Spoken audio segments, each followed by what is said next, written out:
karag-karag, welcome back to my vlog. Isang maganda at maulan na tanghali sa inyong lahat mula dito sa Lasak City. At ito pa rin ang ating bonggang menopausal destruction look mula sa fashion show sa Miss Grand International 2023 sa bansang Vietnam, na kung saan naka-arbor og pa-outfit si Kuragan with matching na murag nigo o sabi murag plato na juning pahikaw ni Kuragan for today's vlog, mga karag-karag. Bugat kaayo sa tainga pero laban para sa pangkabuhayan showcase. Eto na ito na nga mga karag-karag, ang mga latest na mga pa-iskandalo, mga pa-chika at mga kontrobersiya na pinag-uusapan sa mundo ng beauty pageant na mga active na mga chismosa sa social media, na kung saan naging sentro ng atraksyon ng pa-chika ngayon si Nikki, mga karag-karag, sa paghawak at paggaway-gaway niya sa ating bandila ng Pilipinas, na kung saan pabaliktad ito. Marami ang pumuna, marami ang napataas ang kilay. Bakit daw winagayway o hinawakan ni Nikki na pabaliktad ang ating watawat, na kung saan bakit hindi daw niya napansin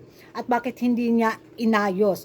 So marami ang nangbash kay Nikki, mga karag-karag, sa paeksena na to dahil maling daw yung ni Nikki paghawak sa watawat ng Pilipinas. Naman sa akin, mga karag-karag, magiging reaction ko, hindi kasalanan ni Nikki. Siguro sa sobrang pagmamadali ng ating kandidata, hindi niya namalayan na baliktad na pala yung flag na hinawakan niya, na hindi niya napansin na hala, parang may mali to, dahil siguro sa pagmamadali, habol-habol sa oras, di ba, na ang daming pa eksena, ganito, picture dito, picture doon, tapos sa kamera, hindi siguro talaga namalayan ni Nikki. So wag na nating i-bash yung kandidata natin dahil wala siyang kasalanan. Alam ba, magiging ko dito, mga karag-karag, reaction ko, parang sinadya yung pa-excite ng ganito, bitaw. Lalo na yung gumawa ng flag natin na pinahawakan ni Nikki dahil sa kabisihan ng kandidata natin, hindi napansin, di ba? Siguro ginawa nila tong pa-excite na to para mapag-usapan yung papageant ni Angkol sa Pilipinas. Dinaan sa watawat, mga karag-karag, ganon kabastos, di ba? Kung sakaling ito nga yung punterya nila para maagaw yung atensyon ng mga Pinoy sa papageant ni Angkol, wrong move pa rin yung ginawa nila. Ay, pregaba sila, gaylas-silas la, mga simod ba, mga gabudlat, bitaw ila mga matapod. Mulis nga akong ilong. Sa pambabastos nila sa watawat natin, kawawa yung kandidata natin na nakatanggap ng maraming bashing ngayon sa social media. Pero ang pala nito, biktima si Nikki. Di ba? Tapos sila lang, planado pala nila na ay ganito yung gawin natin para mapansin ulit ng ng mga Pinoy yung papageant ni Angkol, para magalit ang Pinoy, di ba?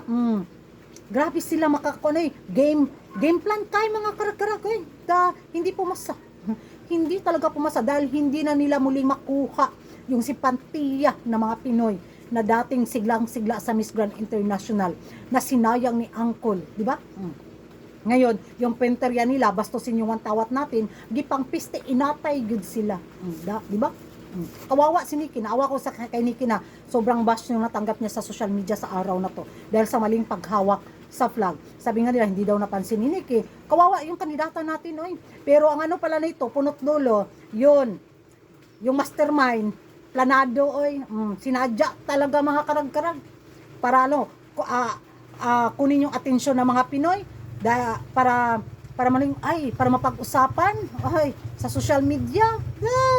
Wala na effect. Hilas-hilas lang sila.